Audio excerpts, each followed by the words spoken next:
ये समझते हैं कि वो ये डिसीजन पे कैसे आए हैं। मैं आज केदार को पूछूंगा सिर्फ 4 क्वेश्चन। मैं जब विंटर में आया था तो मेरे लिए एक बहुत बड़ा काइंड ऑफ अ शॉक था। वो एक्साइटमेंट जैसे जैसे धीरे धीरे कम होने लगी तो थोड़ा सा विंटर मेरे को थोड़ा बहुत डिप्रेसिंग लगा। तो आपके पास जॉब नहीं होगी तो आपको यहाँ पे आके जॉब ढूंढनी पड़ेगी और आपको इनिशियल खर्चे बेयर करने पड़ेंगे। जॉब मार्केट थोड़ा डाइसी है बट ठीक है। ओपन वर्क परमिट में चैलेंज ये होता है कि पीआर को या सिटीजन को ज़्यादा प्रेफरेंस देते हैं। पे पैरिटी फॉर एन एक्सपेक्ट उसको और एक पीआर वाले को बहुत डिफरेंस है। I don't see myself dying in this country. तो सबसे बड़ा चैलेंज मुझे जो लग रहा है, जितना मैंने वो ये समझा है। तुझसे, वो ये है कि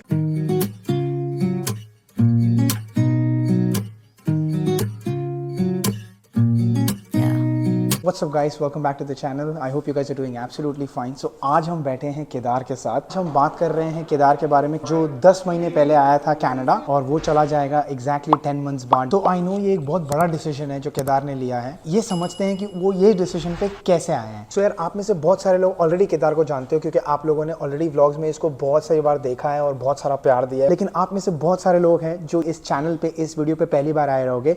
तो उन सभी लोगों के लिए सबसे पहले एक क्विक इंट्रोडक्शन कर लेते हैं केदार के बारे में। सो हाय गाइस, जैसे ओमकार ने बताया कि आई एम केदार और ये मैं इसका चाइल्डहुड फ्रेंड हूँ और मैं कनाडा में आया था 10 महीने पहले फरवरी में और मैं एक आईटी कंपनी में जॉब करता हूँ। ऑलराइट, तो ये था एक क्विक इंट्रोडक्शन केदार के बारे में। सो मैं आज केदार को पूछूंगा सिर्फ 4 क्वेश्चंस जिसमें आपको ब्रीफ मिल जाएगा कि केदार का स्टे कैसा था, वो कैसे आया, उसको क्या डिफरेंसेस लगा एंड वो क्यों जा रहा है वापस, और एंड में वो ये भी बताएगा कि क्या वो किसी को रेकमेंड करेगा कनाडा आने के लिए। तो मेरा सबसे पहला क्वेश्चन तेरे लिए ये है, ये लास्ट 10 मंथ्स तेरा स्टे कैसा था? स्टे मेरा अच्छा था। मैं विंटर में आया और मैं विंटर में जा रहा हूँ वापस। तो बेसिकली मैंने सारे सीजन्स देख लिए हैं। सो मैं जब विंटर में आया था तो मेरे लिए एक बहुत बड़ा काइंड ऑफ अ शॉक था क्योंकि सबसे पहले लोग नहीं दिखते।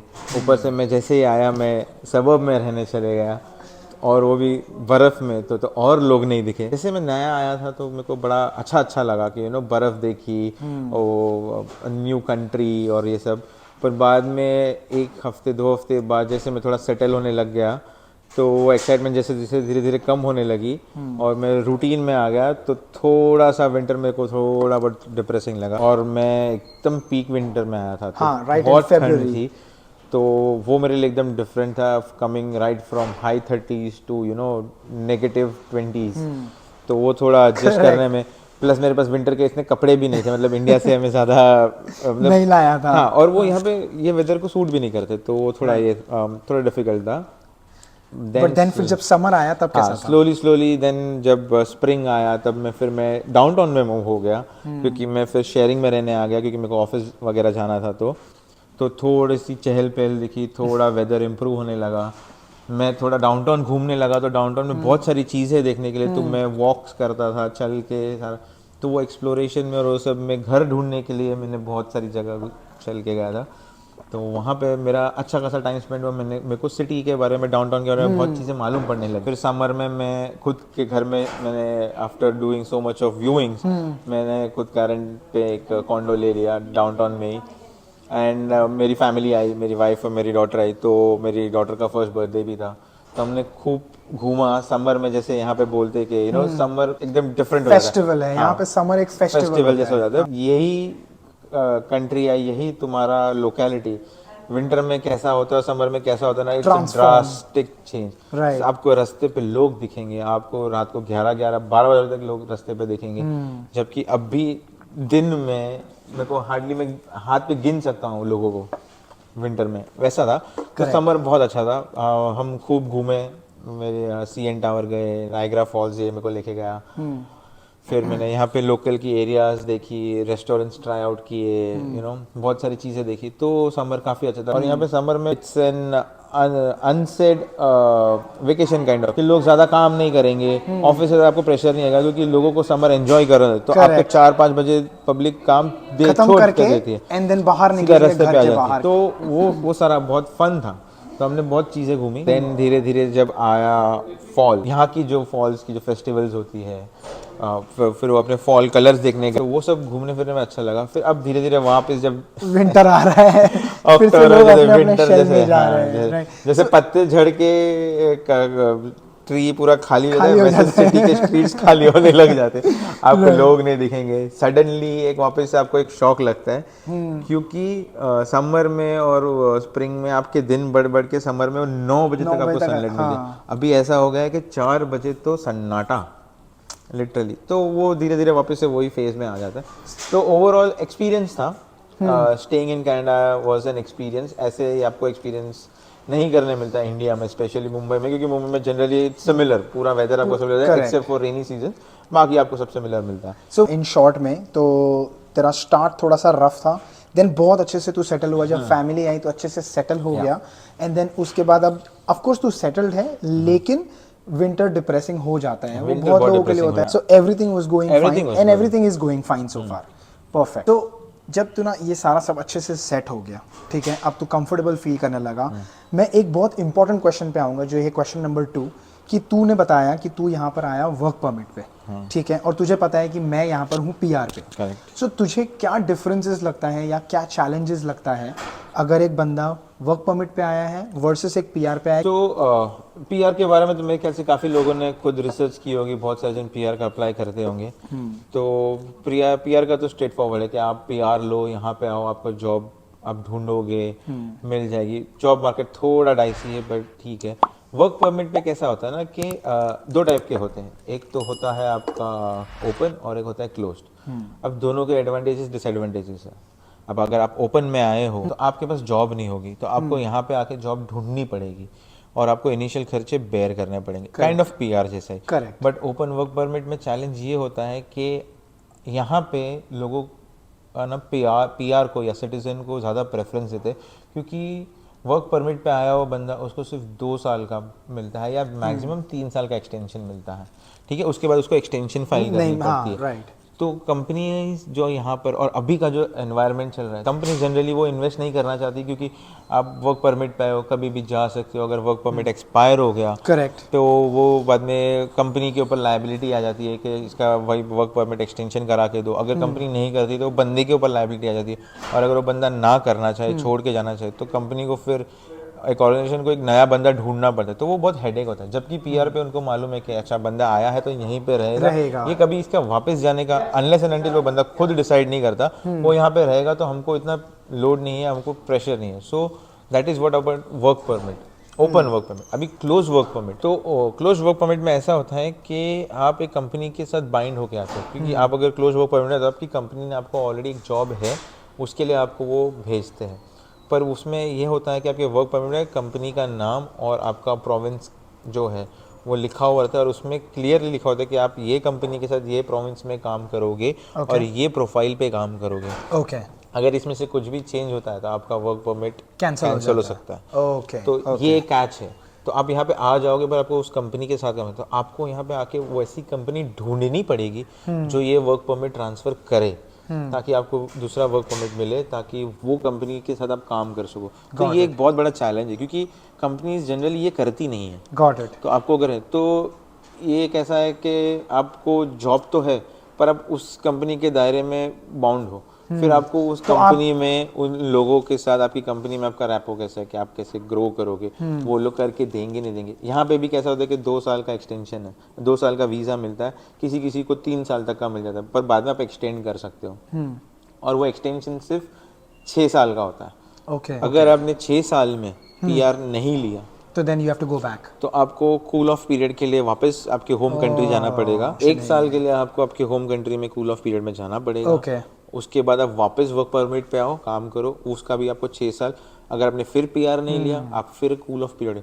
सो वर्क परमिट ऐसा नहीं है कि आपको मिले, एक्सटेंशन होता रहे। तो सबसे बड़ा चैलेंज मुझे जो लग रहा है, जितना मैंने वो ये समझा है। तुझसे, वो ये है कि आप अगर वर्क परमिट पे आते हो तो आप इजीली जॉब स्विच नहीं कर सकते हो, एज कम्पेयर टू जो बंदा पीआर पे आता है। वो बंदा इजीली, अगर आज मैं अपनी कंपनी में खुश नहीं हूँ, मैं अपने मैनेजमेंट से खुश नहीं हूँ, मैं जो अपने रोल है उससे खुश नहीं हूँ, मैं अपनी सैलरी से अगर खुश नहीं हूँ, तो मैं आराम से जॉब स्विच कर सकता हूँ। वर्सेस अगर जो बंदा वर्क परमिट पे आता है, उसके लिए जॉब स्विच करना नेक्स्ट टू इम्पॉसिबल हो जाता है, क्योंकि उसको ऐसी कोई कंपनी ढूंढनी है जो उसको वर्क परमिट देगी, या फिर वो बंदा खुद पीआर अप्लाई करे एंड देन स्विच करे अपनी जॉब। एक और पॉइंट है इसके अंदर कि आप पीआर पे होते हो, the pay parity for an expect मतलब वर्क परमिट वाले उसको और एक पीआर वाले को बहुत बहुत डिफरेंस है। डिफरेंस होता है। सो पीआर वाले को सैलरी ज़्यादा मिलती है सेम पोजीशन के लिए वर्सेस वर्क परमिट वाला है उसको सैलरी कम मिलेगी। Okay, make sense. चलते हैं हमारे क्वेश्चन नंबर 3 पे, जो बहुत इंपॉर्टेंट क्वेश्चन है। 10 महीने, दैट्स इट, जस्ट 10 मंथ्स, और तूने डिसाइड कर दिया कि तुझे वापस जाना है India. What made you that take that big decision कि बॉस मैं जा रहा हूँ वापस इंडिया, मैं नहीं रहूँगा इस कंट्री में? तो ये डिसीजन बहुत डिफिकल्ट था, पर दिस इज वेरी सब्जेक्टिव। हाँ, तो मैं पहले से आई एग्री। मैं ये आपको ऑलरेडी एक डिस्क्लेमर दे देना चाहता हूँ, जो भी हम एक्सपीरियंस शेयर कर रहे हैं वो हमारा एक्सपीरियंस है, वो केदार का एक्सपीरियंस है। बाय नो मीन्स ये एक्सपीरियंस जनरल एक्सपीरियंस है। आपका एक्सपीरियंस अच्छा हो सकता है, आपका एक्सपीरियंस बुरा हो सकता है। आपके लिए एक सैलरी अच्छी हो सकती है, हमारे लिए वो एक सैलरी कम हो सकती है, कैन बी एनीथिंग। ये हमारा एक्सपीरियंस है जो हम शेयर कर रहे हैं आपके साथ। सो प्लीज़ इसको समझिए एंड देन आगे वीडियो को देखिए। Go on. तो मैं काफ़ी सोच रहा था इस चीज़ के बारे में। तो जैसे मैंने अभी बताया कि मैं वर्क परमिट पे आया था, एंड मेरा इंडिया में काफ़ी अच्छा जॉब और सब चल रहा था। मैं यहाँ पे मैंने से कोई प्री प्लानिंग नहीं की थी कि मैं इस कंट्री में रहूँगा या मेरे को यहाँ आना है। इसके लिए मैंने कभी ज़्यादा सोचा नहीं, मैंने ज़्यादा पीआर वगैरह का प्लान नहीं किया था। तो मुझे वर्क परमिट मिला, मैं वर्क परमिट पे आ गया। बट यहाँ पे आने के बाद staying for 10 months, seeing everything that is going around, मैंने यहाँ पे जो देखा, मैं करंट सिचुएशन की बात करूँगा। जो कॉस्ट ऑफ लिविंग है फॉर एन एक्सपैट, जो पे पैरिटी है, राइट, वो आप अगर अपनी होम कंट्री से आप कंपेयर करोगे, राइट, जैसे मेरे एग्जांपल में मैंने मेरी होम कंट्री इंडिया के साथ मैंने कंपेयर किया, राइट, तो मेरे को कोई गेन नहीं था। एक बंदा, ये मेरा थॉट है कि एक बंदा अपना लाइफ पूरी सेटल्ड लाइफ यहाँ से उठा के होम कंट्री से उठा के यहाँ पे आया है। तो मेरा एक था कि मैं यहाँ पे आऊँगा तो मैं कुछ अच्छा पैसे बनाऊंगा, करेक्ट, थोड़ा मेरा कॉस्ट स्टैंडर्ड ऑफ लिविंग थोड़ा इम्प्रूव होगा, ये चीज़ होगा, ये मेरा थिंकिंग था। पर यहाँ पे आने के बाद 10 महीने रहने के बाद, और 10 महीने में भी जो मैंने राइज देखा है, तो वो कंपैरिजन टू होम कंट्री जो मेरा rice in terms of expenses, cost of last 10 months में, बिकॉज़ इन्फ्लेशन इतना ज़्यादा हो चुका है यहाँ पर इस कंट्री में। I know her country hit हुई है, बट कनाडा में भी बहुत ज़्यादा इन्फ्लेशन हो चुका है। करेक्ट। तो वो जो मैंने कंपेयर किया, तो मेरे को सेंस नहीं बन रहा था यहाँ पे रहने का।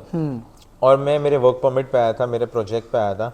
My project is nearly complete. मेरे कंपनी ने ऑफर किया कि एक और प्रोजेक्ट है जो किक स्टार्ट होगा, पर उसको टाइम लगेगा। अगर आप चाहते हो तो वो प्रोजेक्ट पे आप काम कर सकते हो, एंड आप रह सकते हो यहाँ। हाँ, क्योंकि मेरे पास सिर्फ 9 महीने का ही वर्क परमिट बचा हुआ था। मेरा सितंबर 24 में वैसे ही वर्क परमिट क्लोज होने वाला था, लेकिन वो फिर से रिन्यू हो सकता था। हाँ, वो फिर से रिन्यू हो सकता था, बट मुझे सेंस नहीं लग रहा था। इंडिया में जो मेरा पे पैरिटी जो था, right, was is better than what I am doing over here.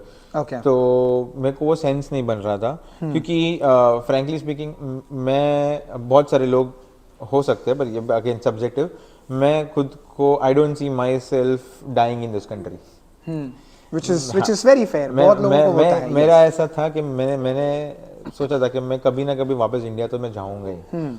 तो और बहुत लोगों का ये ड्रीम होता है कि हम आएंगे, 5-10 साल काम करेंगे, अपना पैसा जमा करेंगे, इंडिया वापस चले जाएंगे, घर में गांव में एक प्रॉपर्टी खरीद ली, वहाँ आराम से रिटायर होंगे, एंड वहीं पर ही अपना लास्ट राइट्स वहीं पर हो। ये बहुत लोगों का ड्रीम होता है। तो मेरा ऐसा कोई ये था नहीं। I always see my self being in India. I don't see myself dying or aging in any other country. Correct. Not this or any country. Any country. तो मेरे को सेंस नहीं मिलता था। तो मैं 9 महीने, मेरा वीज़ा एक्सपायर होने तक कभी मैं वेट कर सकता था, और मैं एक्सटेंशन शायद ना फाइल करता। पर मैं यहाँ पे 9 महीने रुक के मैंने अपना कैलकुलेशंस किया, तो मेरे को कोई सेंस नहीं बनता। प्लस मेरी फैमिली, मेरी वाइफ और मेरी डॉटर यहाँ पर है। मेरी वाइफ अपना सारा करियर छोड़ के आई है यहाँ पे।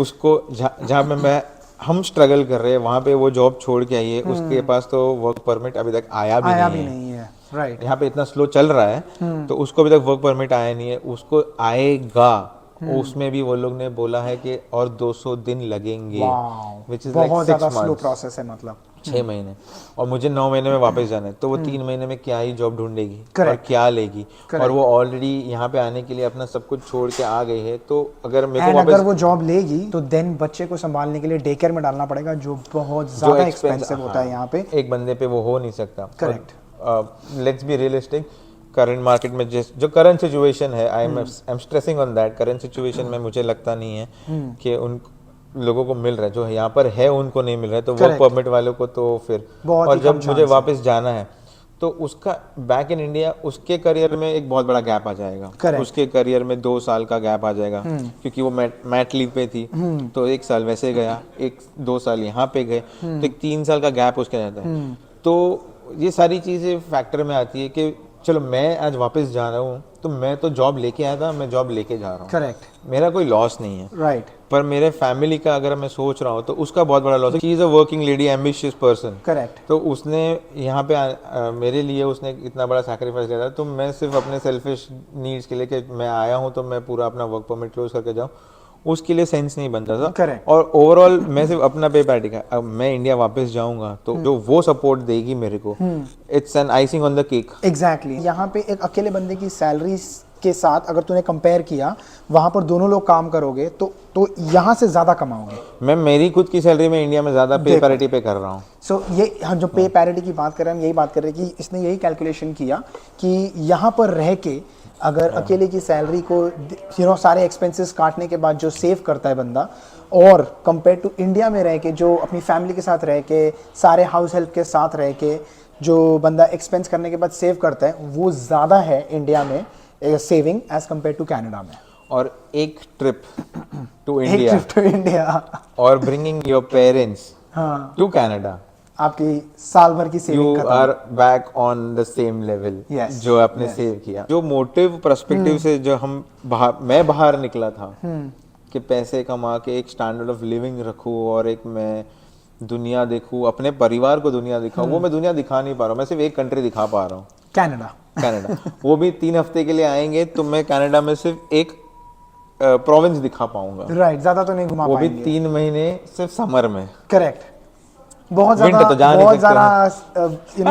कंस्ट्रेंट्स हैं। तो मैं अपने मतलब मैं वो पैसे इतने इंडिया में मैं जमा करके अपनी पूरी फैमिली के साथ 3 हफ्ते की छुट्टी लेके आऊँ, वो ज्यादा बेटर है। और हर बार अलग अलग कंट्री जा सकते हैं, अलग अलग हर बार मैं देख सकता हूँ। यहाँ पे तो एक home country visit and you are done, right, which is the fact of current situation. Again I am stressing on current situation. जो लोग यहाँ पे 10-15 साल से आके रुके हैं वो लोग शायद कर सकते हैं, वो लोग कर पाएंगे, क्योंकि उन्होंने अपना बेस सेट कर दिया। उनका जो स्ट्रगल पीरियड था वो उन्होंने खत्म कर चुके हैं। अभी उनका बेस सेट है, उनका घर है, गाड़ी है, सब कुछ है, सो वो लोग इजीली मैनेज कर पा रहे हैं। वर्सेस जो नए आते हैं उन लोगों को एक स्ट्रगल पीरियड से गुजरना पड़ता है, सो व्हिच इज अंडरस्टूड। तो मैंने ये जब सब कैलकुलेट किया, ऐसा देखा, तो मेरे को सेंस नहीं बन रहा था, तो मेरे को वापस इंडिया जाना मेरे लिए बेटर है। It's a never say never kind of an attitude. Never say never, हाँ, क्योंकि लाइफ आगे क्या देती है we don't know. मैं ये नहीं कह रहा। ये ऑप्शन ओपन रहेगा कि अगर आगे जाके लाइफ में मेरे पास जॉब है, मेरे पास अपॉर्चुनिटीज है, अगर मुझे कुछ अपॉर्चुनिटी मिलती है जो मेरे बेनिफिट में है, करेक्ट, मेरे फैमिली के बेनिफिट में है, तो ऑफ कोर्स ये डिसीजन ले सकते हो। So it is a never say never situation. As of now, as of current state which I see, मेरे लिए it makes sense for me to go back to my country. So I'm going back.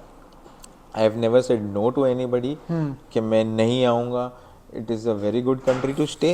I will specify that. अगर आप आपको weather, आपको अगर आपका lifestyle, अगर आप यहाँ पे फील करते हो कि आप मैनेज कर सकते हो, of course definitely you can come. There is nothing bad about this country. Correct. It is just that it suits, किसी को सूट करे, किसी को सूट ना करे, सबकी सिचुएशंस अलग होती है। तो अगर आप आना चाहते हो तो आप आओ। सो यही मेरा 4th क्वेश्चन था, to be very honest. I think हम ऑलमोस्ट उसी क्वेश्चन में चले गए थे कि तू क्या किसी को रेकमेंड करेगा इस कंट्री में आने में, given the current situation, given your experience?